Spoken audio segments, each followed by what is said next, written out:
Tout ce que je vais te dire maintenant n'a jamais vraiment été expliqué comme ça sur YouTube. C'est un savoir que j'ai reçu depuis qu'une voix me guide et m'accompagne depuis à peu près 3 ans.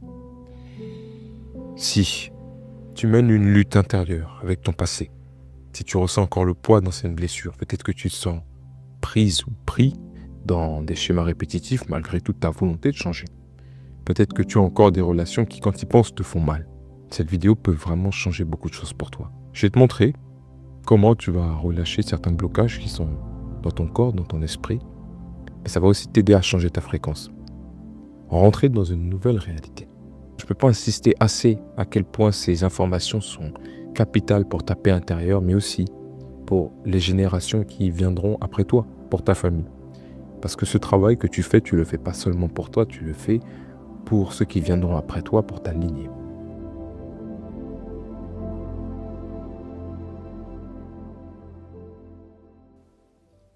Donc dans cette vidéo, on va explorer 5 choses ensemble.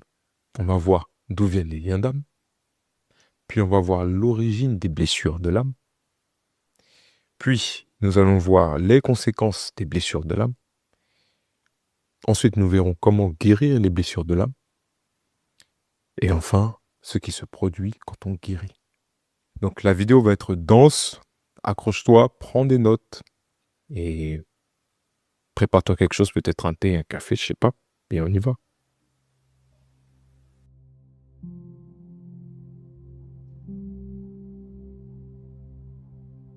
Bon, avant de comprendre comment guérir, il faut comprendre ce que sont les liens d'âme, les contrats d'âme et pourquoi ils existent. D'abord, tu dois comprendre que tu n'es pas un corps. Donc, tu as le corps, mais au-delà de ça, tu es une âme qui est éternelle. D'accord? Et toutes les âmes viennent de la même source. Une seule origine. Une seule intelligence, une seule conscience. Donc, la meilleure image que je connaisse pour t'aider à comprendre, c'est celle du cycle de l'eau. Imagine un nuage. Et ce nuage représente la divinité, la source, l'un, le créateur, Dieu. Les gouttelettes qui composent ce nuage tombent sur Terre. Et sur Terre, c'est-à-dire le monde des formes, la matière, elles vont vivre une expérience individuelle, avec chacune leur parcours particulier. Puis avec le temps, elles vont s'évaporer et remonter dans le nuage. En fait, le parcours de l'âme, il est assez identique. Nous venons de la source, nous descendons, nous nous incarnons dans le monde des formes avec ses soubresauts, ses ruissellements, ses parcours sinueux, puis nous remontons à l'origine. Donc pour résumer, la source divine donne naissance à une multiplicité d'âmes et chacune porte une parcelle divine. Okay. L'âme va entrer dans le plan terrestre, la 3D, pour une raison simple, en tout cas dans la quasi-totalité des cas, pour apprendre, pour évoluer. Parce que ce plan est dense, il est contraignant. Et c'est précisément pour ça qu'il est parfait. Parfait pour intégrer des leçons profondes. Mais la meilleure des leçons, c'est l'expérience. Il faut vivre des choses pour pouvoir bien les intégrer, pas simplement les lire dans un manuel. Ça, on le sait. Okay? Parce qu'on pourrait se dire, je suis une âme, je vais apprendre une leçon sur le courage, la résilience. Je n'ai pas besoin d'aller m'incarner sur Terre. Moi, je peux juste lire ça dans un manuel, le manuel de Dieu, par exemple. Elle pourrait instantanément comprendre, comme ça. Mais ce n'est pas comme ça qu'on apprend. Il faut venir, il faut vivre les choses pour pouvoir bien les intégrer. Il faut une expérience, et c'est pour ça que l'âme a besoin d'un prétexte. Et ce prétexte, c'est un récit, un scénario. Il faut un scénario parce que l'âme ne peut pas venir en touriste, quelque part. Il lui faut un scénar, il lui faut une histoire, un récit à vivre. Et tout bon récit, toute belle histoire a besoin de personnages. De personnages avec des conflits, des attachements, sinon on s'ennuierait. Sinon il n'y aurait pas de morale, sinon il n'y aurait pas des frissons, sinon il n'y aurait pas d'émotion. Il y aurait juste un personnage là, debout. Donc il faut une troupe, des gens qui participent à l'histoire de notre âme, à notre développement. Et c'est dans ce contexte qu'il y a des liens d'âme, des contrats d'âme. Ok ? Alors il y a beaucoup de mots par rapport à ces liens. On a les contrats d'âme, on a les liens d'âme, on a les âmes jumelles, on a les âmes sœurs, on a les âmes partenaires, les familles d'âmes aussi. Il y en a plein. Mais ce qu'il faut comprendre ici, c'est qu'il y a des liens. Okay, elles sont liées, ces âmes. Et ces liens d'âme ne sont pas là pour nous rendre nécessairement heureux. Ils peuvent nous faire souffrir.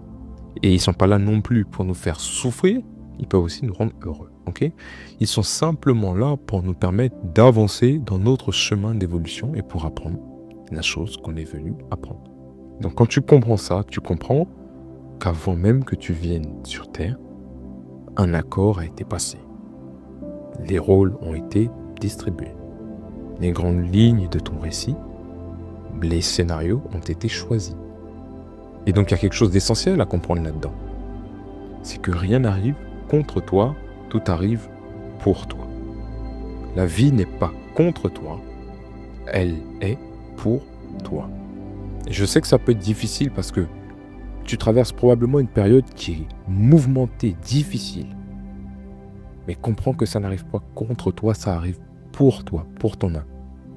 Les choses que tu traverses, les personnes qui t'ont marqué, bouleversé, blessé, ne sont pas des bourreaux envoyés par le destin pour t'écrabouiller, te ratatiner, t'écraser. Ils sont des facilitateurs de ton évolution. En fait, ils sont à ton service. Aussi dur que ce soit accepté. Ok? C'est important.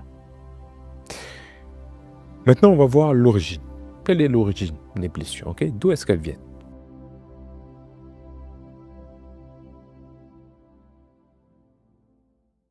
Alors, c'est probablement la partie la plus contre-intuitive de la vidéo. Parce que quand tu parles de lien d'âme, tu peux t'attendre à ce que l'origine de la blessure qu'on ressent, liée à une autre âme, soit dans un événement qu'on a vécu. Ok, un événement où on a été blessé pour la première fois. Et à partir de là, on va déduire que, ok, l'origine de la blessure, il est là. Mais c'est pas ce que je vais te dire ici. Tout simplement parce que si tu as bien suivi mon raisonnement, l'origine de la blessure remonte à avant ta naissance. L'origine n'est pas dans le temps, il est dans un espace hors du temps. Je répète, l'origine n'est pas dans le temps, il est dans un espace hors du temps. Il est au moment où ton âme a décidé qu'elle allait être blessée. Qu'elle allait être blessée. L'origine, c'est toi. Tu es l'architecte de tes expériences d'incarnation. Parce que tu dois apprendre quelque chose et le dépasser pour passer à la suite, pour évoluer. Donc la toute première blessure, qu'elle se soit matérialisée ici, dans ton enfance, dans ton adolescence, au début de ta vie adulte, ça n'a pas vraiment d'importance. Ce qui compte, c'est de comprendre que le point de départ, l'origine de tout ça, c'est toi. Et déjà, quand tu intègres ça, ça te rend ta force, ça te rend ton pouvoir. Tu as le pouvoir. Tu es créateur. Donc, au début de l'incarnation, un événement se produit avec une personne avec laquelle on a un lien. Et cette personne-là, avec qui on a un lien, va jouer son rôle. Le rôle qu'elle doit jouer. Elle va exécuter le plan conformément à l'accord qui a été passé entre nous et elle.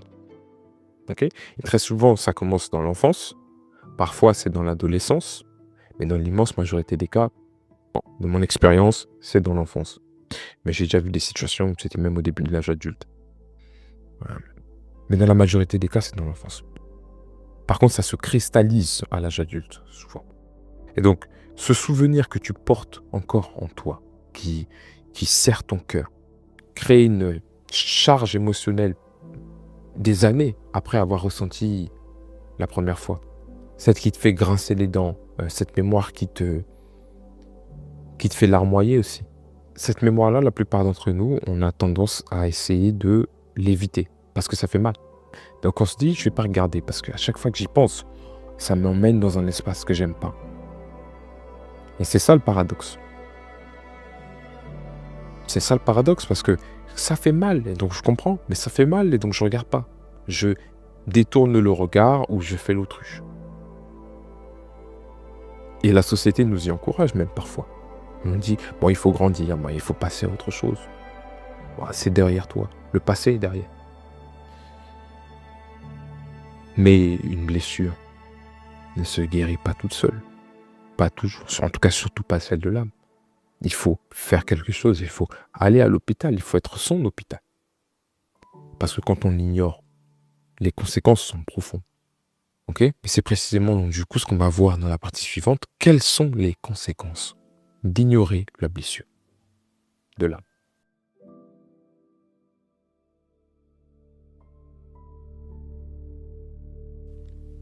Donc là, on va parler des conséquences. Quand on parle des conséquences, il y a une distinction qui est très importante à faire. Il y a d'un côté la blessure et de l'autre l'instruction que la blessure a installée en nous. La blessure, elle vient d'un événement, d'accord? Elle découle de l'événement, elle naît d'un événement, mais l'instruction, la commande, créée dans ton esprit, dans ton cerveau, dans ton mental, c'est autre chose. Cette instruction, tu n'en as généralement pas conscience. Elle est profondément cachée dans ton inconscient, ton subconscient. Et pourtant, c'est elle qui dicte tout le reste. C'est elle qui va dicter tes croyances, tes schémas répétitifs, parfois tes habitudes. En fait, tout ce que tu as développé au fil de ta vie. Donc, imagine que la blessure, si on prend un exemple concret pour que tu puisses comprendre, se soit activée suite à ton premier chagrin d'amour. Donc, prenons le premier chagrin d'amour. Si le premier chagrin d'amour est la blessure, l'événement qui crée la blessure, l'instruction peut être devenue « je ne mérite pas l'amour ». Et donc, en ayant souffert de ça, on intègre dans sa tête « ok, je ne mérite pas d'être aimé ». C'est une des instructions possibles. Peut-être as-tu grandi dans l'insécurité financière. L'instruction inconsciente peut être devenue « l'argent n'est pas disponible pour moi ». Ok, c'est ça l'instruction, c'est ça la croyance. Ok, j'ai vécu quelque chose, voilà ce que j'en tire, ce que j'en conclus sur moi-même. Et donc, si ton cerveau était un ordinateur, en gros, ce serait un peu comme si ces instructions avaient été installées dans ton disque dur, comme des applications qu'on installe dans un téléphone. Tu comprends?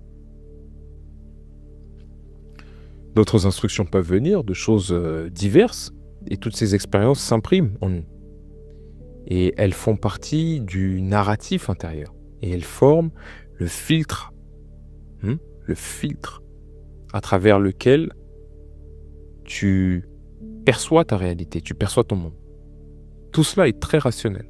Ça fait sens, c'est logique. Maintenant, il y a aussi un aspect qui est spirituel, métaphysique. Tu vas comprendre que tout dans l'univers est vibration. Okay? Tes pensées, tes émotions. Elles sont une fréquence. Et donc, les instructions inconscientes qui sont installées en toi vont générer des croyances, des pensées, et ces croyances et ces pensées vont impacter ta vibration. Et c'est ta vibration qui va impacter comment la réalité te répond. C'est pas seulement ta perception de toi-même qui change, c'est que le monde va se réorganiser en fonction de ta perception de toi-même, en fonction de ta fréquence. C'est là qu'on voit le lien avec la manifestation, parce qu'elle peut être positive ou négative. Certaines personnes attirent naturellement l'abondance, les opportunités, l'amour, non pas parce qu'elles sont chanceuses, mais parce que leurs instructions intérieures le permettent. D'un autre côté, tu en as qui vont attirer le manque, le rejet, des schémas conflictuels, difficiles. Tout est lié. Donc, d'un point de vue vibratoire, voilà comment il fonctionne. Si monsieur ou madame X, porteur de l'âme Y, pense Z, alors j'envoie par résonance les expériences appropriées.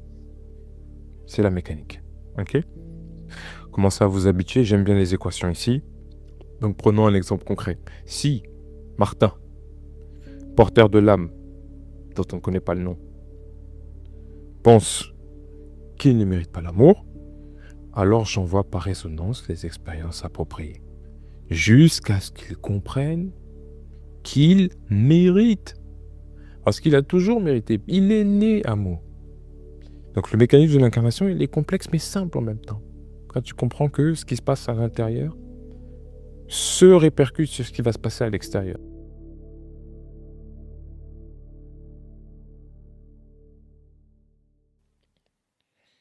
Bon, maintenant on arrive à la partie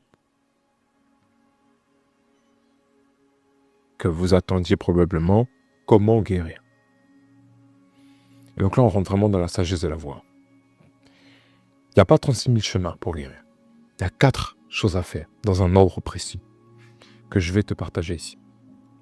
Mais il y a une étape préliminaire avant tout ça que j'appelle l'étape 0. Je veux vraiment que cette étape, tu l'intègres. Cette étape, c'est se souvenir que tu es le chef d'orchestre. Tu es le réalisateur. Tu es le scénariste de tout ce qui t'arrive. Okay? C'est l'état d'esprit de base. À partir de là, tout peut commencer. Et la première chose qu'on va faire, c'est localiser la source. D'accord? On va d'abord faire une foule intérieure honnête, c'est-à-dire cesser de nier ce que tu ressens et cesser de faire l'autruche. Cesser de fuir les émotions négatives. Parce qu'elles ne sont pas tes ennemis, elles sont la boussole de ton âme. On a vu le cycle de l'eau tout à l'heure. L'eau passe par plusieurs chemins sinueux. L'incarnation humaine, c'est la même chose. C'est un voyage qui désoriente beaucoup. Et tes émotions servent à t'orienter, en fait, pour ce parcours. Okay? Au mieux. En tant qu'hypnologue, j'utilise des protocoles de régression pour ramener mes clients précisément à l'origine des problèmes. Okay? Donc si c'est quelque chose qui t'intéresse, tu peux regarder dans la description. En lien, il y a probablement quelque chose pour toi. Mais déjà, toi, dans ton quotidien, tu peux déjà commencer à observer les interactions que tu as. Bon, j'ai coupé parce qu'il y avait énormément de luminosité. Vous voyez que je suis en train de me battre avec les rayons du soleil. Bon, donc pour revenir à ce qu'on disait. À ton niveau, tu peux déjà commencer à repenser aux interactions dans ta vie qui te touchent, qui te blessent. Quand tu fais une introspection, te demander, ok, quelles sont les interactions qui m'ont laissé marquer, toucher, bousculer. Ces interactions avec souvent une personne particulière, puisque c'est le sujet de la vidéo, les liens d'âme. Et quand tu as identifié ça, ces interactions douloureuses en lien avec quelqu'un, tu peux te dire, ok, je ressens là tout de suite une émotion qui est particulière, qui peut être dure. Et tu peux te dire, est-ce que j'ai déjà reçu cette émotion quelque part avant? La toute première fois où je l'ai ressentie. Et tu peux prendre ce moment de méditation, d'introspection pour le faire. Donc c'est vraiment ça la première étape, c'est accepter d'aller au contact de soi en toute vulnérabilité et d'aller fouiller et chercher. Et quand on a trouvé, quand on a fouillé, tu dois aller comprendre. Comprendre pourquoi la blessure était nécessaire. Comprendre quelle qualité elle a développé pour toi. La lucidité, l'empathie, la résilience, la force intérieure, le discernement. Qu'est-ce qu'elle a fait naître en toi? Ok? Parce que l'âme ne vit pas les choses pour rien, encore une fois. La blessure n'est jamais une punition, c'est une pédagogie. Ok? Et la sagesse que tu en retires, elle n'est pas seulement pour toi, elle est là pour éclairer aussi les autres dans leur propre chemin d'évolution. Ok? Donc ça, c'est la deuxième étape. Ensuite, il va falloir accepter. Donc la troisième étape, ça va être d'accepter, mais avec maturité. Parce qu'avec le recul, tu vas voir que ce qui t'est arrivé devait arriver pour te faire évoluer. Ok? Donc accepter, c'est cesser de lutter contre son passé et de reconnaître que l'expérience qu'on a vécue a rempli sa fonction. Ok? Et ça, c'est très important. Et la quatrième étape, c'est de pardonner. Wow. Alors là, je sens qu'on se braque, les poils qui s'hérissent. Mais comment ose-t-il? Comment ose-t-il me demander de pardonner? Ça passe pas quoi. Tu vois, dans le monde, dans notre écosystème spirituel, on met beaucoup l'accent sur le pardon. Il faut pardonner parce que la colère, la haine, en fait, consument ce qui les abrite. Ok? Oui, c'est vrai. Mais, et c'est là que je te rassure, ce que la voix et mes guides m'ont fait comprendre, c'est que pardonner à ceux qui nous ont fait du tort n'est en aucun cas une condition préalable à un chemin d'incarnation réussi. C'est pas vrai. Et le fait est que certaines personnes en sont tout simplement incapables, c'est pas grave. En fait, pour beaucoup, c'est trop lourd, c'est trop tôt. ils le vivent presque comme une injustice quand on la leur demande. Donc, et ça, j'arrive à parfaitement le comprendre. Parfaitement, enfin, vraiment. Mais ce qui est nécessaire, c'est de savoir se pardonner. Se pardonner d'avoir cru à l'instruction que la blessure a créée en nous. Vous voyez, se pardonner d'avoir été trop dur avec nous-mêmes. Se pardonner car, en réalité, on a fait de notre mieux avec les ressources qu'on avait. Parce que le voyage au fond de l'incarnation, même s'il y a tous ces liens, tous ces contrats d'âme, ces connexions karmiques,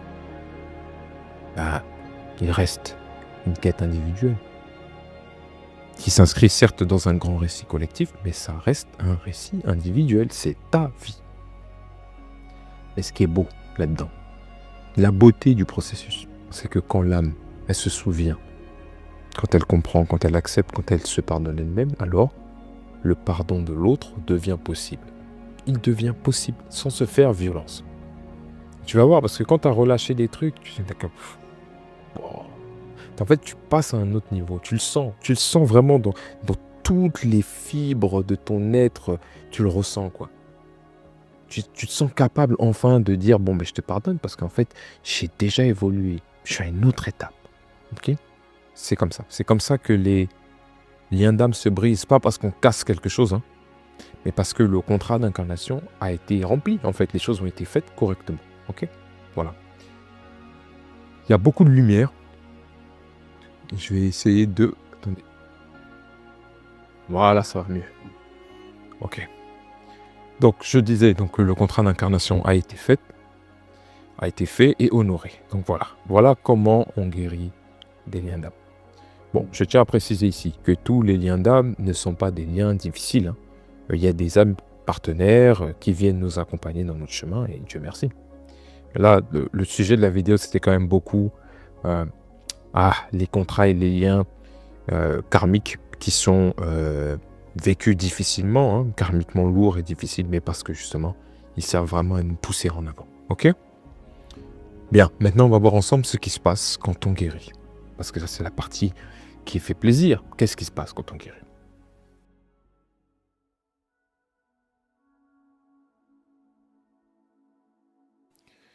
Personnellement, le jour où j'ai compris et intégré ce que je te dis ici, hein, dans mon corps, dans mon cœur, il y a beaucoup de choses qui se sont réorganisées en moi. Beaucoup. Cette mémoire-là, elle a permis de dissoudre une grande partie de ma souffrance. Pas parce que tout était devenu parfait. Non, c'est pas vrai. Mais parce que j'ai cessé d'être en guerre avec moi-même. Elle m'a apporté plus de paix intérieure, hein, plus de douceur envers moi-même et plus de compassion et de patience envers les autres. Mécaniquement, donc du coup, ma réalité extérieure a commencé à changer. Parce que ma vibration a changé à la source.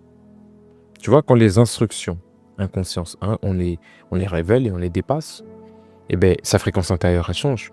Et comme ta fréquence intérieure change, elle se réajuste, ce que tu manifestes change. Parce que souviens-toi, l'univers ne répond pas à ce que tu veux, il répond à ce que tu aimais, à ce que tu aimes. Et donc, en cessant de me voir comme une victime de mon histoire, mais en me voyant comme le créateur de celle-ci, le créateur de mon parcours, j'ai cessé d'attirer des situations de survie, de lutte. L'abondance n'est pas venue parce que je courais après.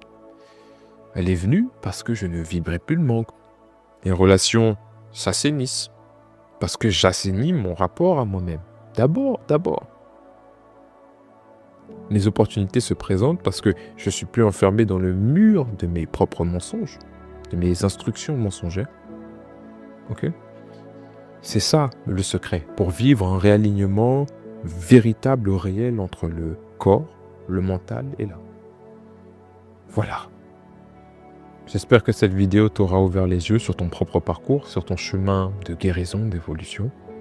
Puisse-t-elle t'accompagner. N'hésite pas à revenir. Je tenais aussi à vous remercier tous collectivement pour tous les commentaires que vous avez laissés sous mes vidéos. Des commentaires qui sont riches, inspirants, qui m'ont beaucoup touché. Et j'essaye de lire un maximum d'entre eux, autant que faire se peut. Vraiment, merci beaucoup. Vous me donnez une force incroyable. Vous me donnez vraiment de l'énergie pour continuer à faire ça. Et pour partager ce message. En tout cas, si toi tu as envie d'aller plus loin et que tu ressens ce besoin d'être accompagné ou aidé dans ton parcours, eh ben, j'ai des liens en description, tu peux aller les regarder. Et puis, voilà. Donc on va prendre le temps maintenant d'intégrer un peu tout ça. On va inspirer, bloquer.